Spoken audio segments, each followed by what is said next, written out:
Bismillahirrahmanirrahim. Assalamualaikum warahmatullahi wabarakatuh. Alhamdulillah. Alhamdulillahi rabbil alamin. Wassalatu wassalamu ala ashrafil anbiya'i wal mursalin wa ala alihi wa ashabihi wa man ihtadahu bihadihi ila yaumiddin.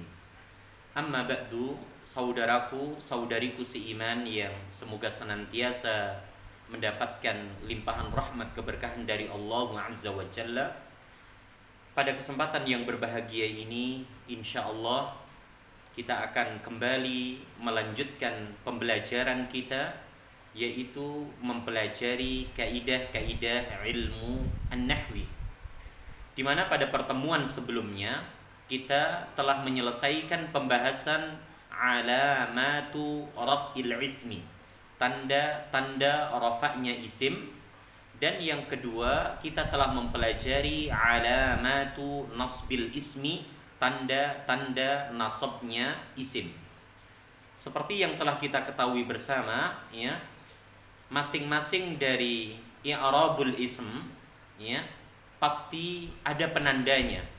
Sebagaimana marfu kita dapati ada dhammah, ada alif, ada wawu sukun, ada juga dhammatun muqaddarah. Termasuk nasab. Di sana ada fathah, ada kasrah, ada alif, ada ya sukun, dan ada fathatun muqaddarah. Nah, setelah kita mempelajari, ya, tanda-tanda rafa'nya isim dan tanda-tanda nasabnya isim, termasuk, ya, penempatan dari tanda-tanda tersebut, pada kesempatan yang berbahagia ini insya Allah kita akan melanjutkan, ya, pembahasan yang terakhir dari i'rabul ism. Pembahasan terakhir dari i'rabul ismi. Apa pembahasan yang terakhir dari i'rabul ism? Pembahasan yang terakhir adalah alamatu jarril ismi, ya, alamatu jarril ismi, tanda-tanda jarnya isim. Jadi ada rafa atau marfu, ada nasab ataupun mansub, dan yang terakhir adalah jar ataupun majrur. Ini pembahasan yang terakhir dari isim, ya, dari perubahan, bentuk perubahan harokat ataupun huruf akhir suatu isim, kata benda dan yang semisalnya. Di sana disebutkan bahwa, ya, tanda dari tanda-tanda jarrul ism yang pertama adalah, ya, yang pertama kita dapati di sana ada kasrah ataupun kasratain. Ada kasrah ataupun kasratain. Kemudian yang kedua kita dapati di sana ada fathah. Ada fathah dengan tanpa fathatain.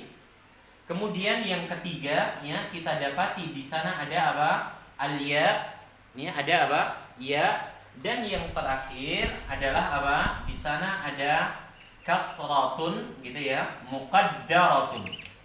Ya, kasratun muqaddarah. Kasratun muqaddaratun, yaitu kasrah yang diperkirakan. Inilah 4 dari tanda-tanda jarrul ismi, ya. Dan kita akan membahas poin yang pertama, saudaraku dan saudariku seiman, ya. Kapan, ya, isim itu, ya, jarnya dengan tanda kasrah ataupun kasratain, ya. Yang pertama, ya, pemirsa, tolong diperhatikan dengan baik dan benar, yaitu ketika isim tersebut berbentuk mufrad, mufradun, ya. Kata tersebut sering kita dengar. Mufrad artinya adalah kata yang menunjukkan bilangan tunggal. Kata yang menunjukkan bilangan tunggal. Ya, seperti misalnya kata waladun, ya, kata waladun, ya, kata masjidun, masjidun, kata ya, qalamun, qalamun, dan seterusnya. Ya, tiga kata ini adalah salah satu contoh dari contoh isim mufrad. Isim yang menunjukkan bilangan apa? Tunggal. Mengapa? Saya ulang kembali. Karena ya, masing-masing dari kata tersebut, ingat, tidak berakhiran dengan ani, tidak juga berakhiran dengan aini, tidak berakhiran dengan una, tidak berakhiran dengan ina, dan juga apa? At. Jika kita dapati ya, isim dalam bahasa Arab dan isim tersebut tidak berakhiran dengan 5 yang tadi telah disebutkan, ani, aini, una, ina, dan apa? At, maka hukumi secara umum isim tersebut berbilang apa? Mufrad. Nah, ketika kita mendapati isim mufrad, kemudian isim tersebut salah satunya diawali, didahului dengan apa? Huruf jar. Huruf apa? Huruf jar. Seperti apa? Bi, ila, ka, li, an, min, fi, ala, rubba, hatta. Maka bisa dipastikan tanda dari tanda jarnya adalah dengan apa? Kasrah ataupun kasratain. Ingat, kasrah untuk isim yang berawalan dengan apa? Alif lam. Sedangkan apa? Kasratain untuk isim yang apa? Tidak berawalan dengan alif lam. Ini sering saya sampaikan seperti dhammah, dhammatain, seperti fathah, fathatain. Jadi kasrah, tanda kasrah di sini digunakan untuk isim yang berawalan dengan apa? Alif lam. Contoh misalnya kata al-waladu, ya, al-waladu. Kemudian didahului dengan apa? Salah satu dari huruf apa? Jar, misalnya apa? Bi. Ya, di mana bi termasuk apa? Huruf jar yang tadi kita sebutkan. Bi, ila, ka, li, dan seterusnya. Maka al-waladu harus berubah bentuk harokat akhirnya menjadi apa? Bil waladi. Nah, ini yang benar. Bil waladi. Beda dengan waladun. Karena dia tidak berawalan dengan alif lam, maka ketika apa? Diawali dengan salah satu dari apa? Huruf jar, misalnya apa? Bi, kita sambungkan. Nah, kita sambungkan. Maka menjadi apa? Biwaladin. Nah, biwaladin. Ya kan? Fi masjidin. Naam, fi masjidin. Ya, ka qalamin. Ya kan? Fil masjidi. Ya, kal qalami, dan seterusnya. Jadi, ya, tanda kasrah ya kita berikan kepada isim yang berkedudukan apa? Majrur. Salah satunya apa? Diawali dengan huruf jar, dan isim tersebut berawalan dengan apa? Dengan alif lam. Sedangkan kasratain adalah untuk isim yang tidak berawalan dengan apa? Alif lam, baik qamariyah ataupun syamsiyah, dan ya bentuk dia, kedudukan dia, jabatan dia di dalam kalimat adalah majrur. Salah satunya apa? Berawalan dengan huruf jar. Bi, ila, ka, li, an, dan seterusnya. Selain ya kasrah-kasratain di sini digunakan pada bentuk isim apa? Mufrad. Kasrah-kasratain di sini juga digunakan pada apa? Bentuk, naam, perhatikan baik-baik, jama' muannas salim. Apa? Jama' muannas salim. Ya. Seperti yang sering pemirsa dengarkan atau ketahui, apa itu jama' muannas salim? Jama' muannas salim adalah isim yang menunjukkan bilangan lebih dari 2, berjenis perempuan, dan dia selamat. Dari mana kita bisa mengetahui bahwa isim tersebut kita katakan jamak muannas salim bilangannya? Dari mana? Yaitu lihat bentuk akhirnya. Jika bentuk akhirnya dia berakhiran dengan apa? Naam, dengan at. Dengan apa? At. Ya, ada fathah, ada alif mamdudah, dan ada ta mabsutah, ta yang terbuka. Maka bisa kita hukumi isim tersebut adalah bentuknya apa? Jamak muannas salim. Isim yang menunjukkan bilangan lebih dari 2, berjenis perempuan dan dia apa? Selamat. Jadi ketika pemirsa mendapati kata misalnya kata apa? Muslimatun. Naam, muslimatun. Jamak muannats salim. Dari mana kita tahu dia jamak muannats salim? Perhatikan akhirannya. At. Betul? Atau misalnya apa? Raki'atun. Raki'atun. Ini adalah jamak muannats salim. Dari mana kita mengetahui raki'atun ini adalah jamak muannats salim? Kita lihat akhirannya. Dia berakhiran dengan apa? At. Begitu pula seterusnya. Jadi ketika pemirsa mendapati isim dalam bahasa Arab, ya kan? Dan isim tersebut berakhiran dengan apa? At, maka hukumi dia apa? Sebagai jamak muannats salim. Nah, ketika bentuk jamak muannats salim itu salah satunya berawalan dengan huruf jar. Berawalan dengan apa? Huruf jar. Ya, karena suatu kata kita i'rab majrur, ya, kita berikan harokat apa salah satunya? Kasrah ataupun kasratain. Ya, salah satunya adalah bila kata tersebut berawalan dengan apa? Huruf jar. Didahului dengan salah satu dari apa? Huruf jar. Maka ketika kita awali dengan apa? Ya, bi misalnya atau li misalnya. Naam, li. Kemudian apa? Bi. Maka harokat akhir dari kata muslimatun, raki'atun wajib untuk kita rubah.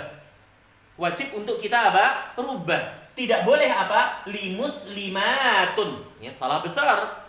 Tidak boleh pula kita baca apa? Bi raki'atun. Yang benar adalah li muslimatin atau apa? Ya, bi raki'atin. Ini adalah apa? Ya, sebab ya mengapa isim tersebut apa? Berubah harokat akhirnya. Karena apa? Karena dimasukkan padanya apa? Salah satunya adalah huruf jar. Dan fungsi daripada apa? Huruf jar yang telah kita ketahui bersama, fungsinya adalah apa? Mengejarkan, memajrurkan isim yang apa? Datang sesudahnya. Dan salah satu tanda dari tanda-tanda jar adalah apa? Kasrah ataupun kasratain. Ya, semoga penjelasan ini bisa kita pahami dengan baik dan benar. Kemudian yang berikutnya, kapan kasrah ataupun kasratain ini digunakan? Ya, yang berikutnya adalah bila isim tersebut berbentuk apa? Jam'ut taksiri. Apa? Jam'ut taksir. Ya, jamak taksir. Apa itu jamak taksir? Yaitu kata yang menunjukkan bilangan lebih dari 2 dan dia tidak beraturan. Mengapa dikatakan tidak beraturan? Karena ya pengetahuan kita tentang jamak taksir ini tertumpu kepada hafalan, tertumpu kepada membuka kamus, tertumpu apa? Ya, kepada yang memiliki bahasa. Ya, contohnya apa? Kata baitun. Jamaknya apa? Bukan baituna, bukan baitina, tapi apa? Buyutun. Ya, apa contohnya? Buyutun. Ya, buyutun. Ini adalah bentuk jamak taksir, pemirsa. Bentuk tunggalnya adalah apa? Baitun. Begitu pula apa? Misalnya kita dapati kata ya kutubun. Naam, kutubun. Apa? Kutubun. Kemudian misalnya kata apa? Usudun. Usudun, ya. Beberapa rumah, beberapa kitab, beberapa apa? Ya. Singa. Ini adalah bentuk-bentuk jamak taksir. Ya kan? Dan kita bisa mengetahui ini adalah bentuk jamak taksir karena apa? Karena kamus ya menyebutkan seperti itu. Ya, jadi buyutun beberapa rumah. Kutubun beberapa kitab. Usudun beberapa singa, ya. Maka ketika isim-isim tersebut pemirsa, ya, kedudukan dia apa? Majrur di dalam kalimat. Kedudukannya apa? Majrur di dalam kalimat. Salah satunya dia diawali dengan salah satu dari huruf jar. Misalnya apa? Fi. Apa? Fi misalnya. Kita tahu fi termasuk huruf apa? Huruf jar. Bi, ila, ka, li, an, min, fi, ya. Maka kita tidak boleh menyebutkan apa fi buyutun, tapi harus kita rubah harokatnya dengan apa? Kasrah untuk yang berawalan al, kasraten untuk yang tidak berawalan dengan alif lam. Maka jadilah apa? Fi buyutin. Apa? Fi buyutin. Tidak lagi kita baca apa? Buyutun, tapi fi buyutin. Di dalam apa? Beberapa rumah. Ya. Begitu pula dengan apa? Kutubun. Ya, kutubun. Ya. Ketika kita awali dengan apa? Ka misalnya. Kita dahulu dengan apa? Ka. Kita tahu ka, ya, pemirsa. Ka termasuk apa? Huruf jar. Bi, ila, ka. Ka artinya seperti, semisal, ya kan? Maka tidak boleh kita baca ka kutubun. Harus kita rubah harokat akhir dari kutubun ini menjadi apa? Kasratain. Maka jadilah apa? Ka kutubin. Apa? Ka kutubin. Mengapa? Karena telah diawali dengan apa? Huruf jar, yaitu apa? Ka. Begitu pula dengan usudun. Ketika kita awali dengan apa misalnya ka misalnya, seperti, semisal, ya kan? Maka kita tidak boleh membaca apa? Ka usudun, harus apa? Ka usudin. Ya, ini ya untuk jamak taksir. Dan perlu diingat pemirsa yang semoga senantiasa diberkahi dan dirahmati oleh Allah, bahwa jamak taksir di sini seperti yang pernah kita pelajari bersama terbagi menjadi dua. Ada jamak taksir yang menunjukkan arti manusia, ada pula jamak taksir yang menunjukkan arti selain apa? Manusia. Ya. Contoh misalnya ya jamak taksir yang menunjukkan arti manusia, abun. Seorang bapak, jamaknya apa? Aba. Ya kan? Atau rojulun, seorang laki-laki dewasa. Jamaknya apa? Rijalun. Apa? Rijalun. Nah, ini masuk ke dalam jamak taksir yang pertama, yaitu jam'ut taksiri lil aqil. Jamak taksir yang menunjukkan arti manusia. Sedangkan jamak taksir yang kedua adalah jam'ut taksir li ghairil aqil. Jamak taksir yang tidak berakal. Apa contohnya? Seperti ini. Buyutun, beberapa rumah. Kutubun, beberapa kitab. Usudun, beberapa apa? Ya, beberapa ekor singa. Ini adalah apa? Bentuk-bentuk jamak taksir li ghairil aqil. Maka tolong diperhatikan baik-baik. Bila ya kita mendapati isim mufrad, isim jamak muannats salim, isim jamak taksir baik lil aqil ataupun li ghairil aqil, dan kedudukan isim tersebut di dalam kalimat adalah apa? Majrur. Salah satunya diawali dengan huruf jar. Salah satunya diawali dengan huruf sumpah. Huruf apa? Sumpah. Ya, seperti apa? Wa, seperti bi, seperti ta, ya. Atau di dalam kalimat dia berkedudukan sebagai mudhaf ilaih. Kata kedua dalam kata majmu'. Ya kan, kata kedua dalam kata majmu', maka bisa dipastikan pemirsa isim mufrad, jamak muannats salim, jamak taksir, jarnya dengan apa? Kasrah untuk yang berawalan al, dengan kasratain untuk yang tidak berawalan dengan alif lam. Semoga ya penjelasan ini bisa dimengerti dengan baik dan benar oleh pemirsa semuanya. Amin. Allahumma amin. Sedangkan tanda yang kedua, pemirsa, tolong diperhatikan baik-baik. Tanda alamatu jarril ismi yang kedua adalah apa? Fathah. Apa? Fathah. Ya. Ingat, ya, untuk membedakan fathah pada alamatu nasbil ismi, karena ketika kita membicarakan apa? Tanda-tanda nasabnya apa? Isim. Kita mendapati tanda-tanda nasab itu ada fathah, fathatain, ada kasrah, kasratain, ada pula alif, ada ya sukun, ada fathah muqaddarah. Nah, bagaimana untuk bisa membedakan apa? Ya, tanda nasab. Salah satunya apa? Kasrah, kasratain. Salah satunya apa? Fathah. Karena pada nasab ada tanda kasrah, ada pula apa? Tanda fathah. Nah, ini tolong pemirsa pahami baik-baik. Tolong dimengerti. Cara membedakannya adalah dengan kita melihat apa? bentuk susunan kalimat tersebut.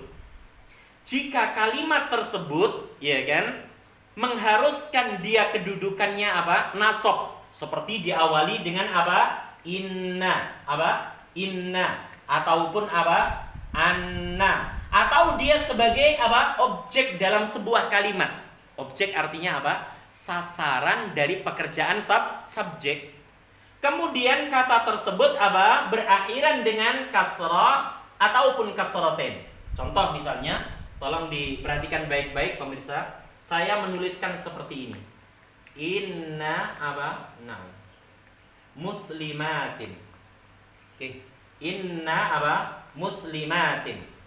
Perhatikan, muslimatin di sini meskipun dia berakhiran dengan apa? Kasrah, tapi kita tidak boleh mengatakan apa? Ya, muslimatin ini sebagai apa? Jar ataupun apa? Majrur.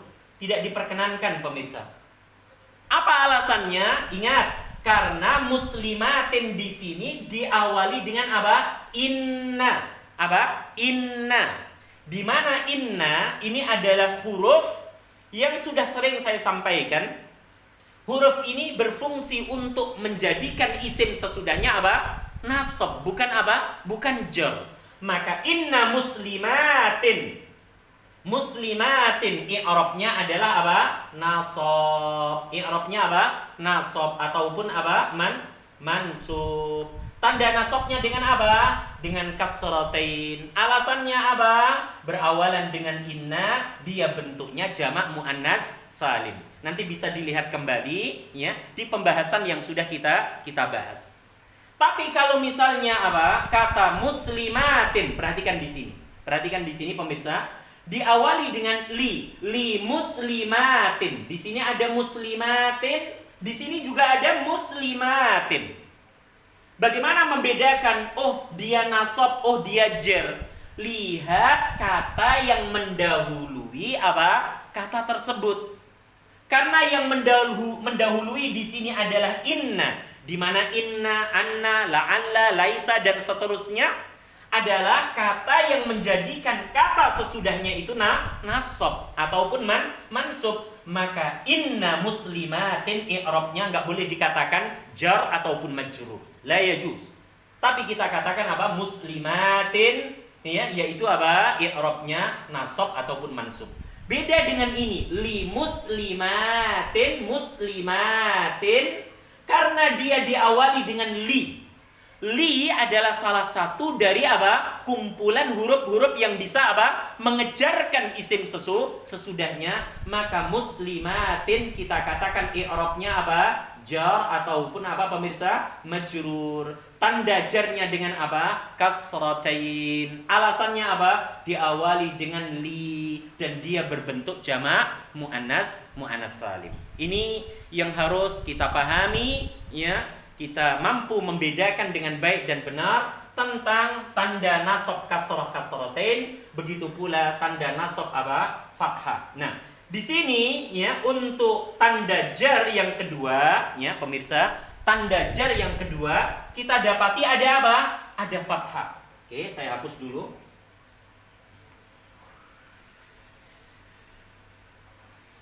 Nah, ya, kita dapati di sini ada apa?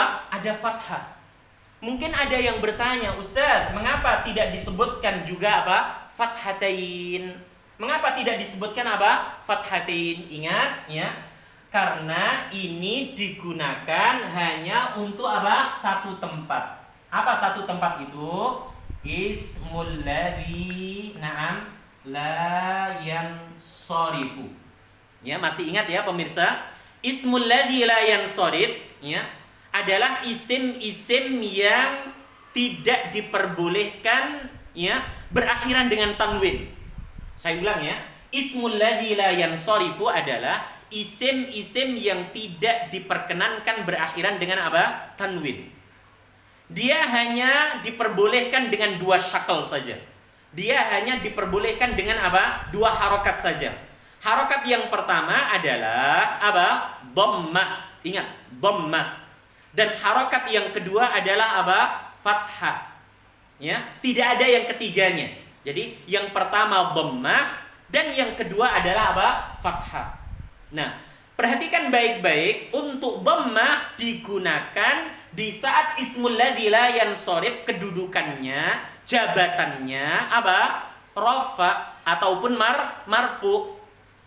Sedangkan apa? Untuk yang kedua fathah ya digunakan ketika jabatan ismul ladzi la yansharif apa? Nasab ataupun apa? Jar.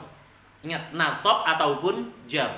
Ya, di mana isim i'rabnya kita dapati hanya rafa ya atau marfu, nasab, mansub, jar atau majrur. Nah, mengapa untuk ismul ladzi la yansharif hanya didapati dua saja? Inilah ketentuan yang harus kita pahami di dalam mempelajari kaidah-kaidah bahasa Arab. Yaitu apa tadi yang pertama? Fathah, dhammah, dan yang kedua apa? Fathah. Dhammah hanya untuk apa? Marfu ataupun rafa, fathah untuk nasab, mansub ataupun jar majrur. Ya, maka pembahasan kemarin ketika kita membahas apa? Nasab, ya kita fokus kepada fathah.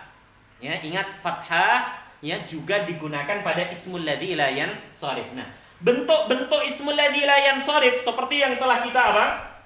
Jelaskan bersama, ada beberapa.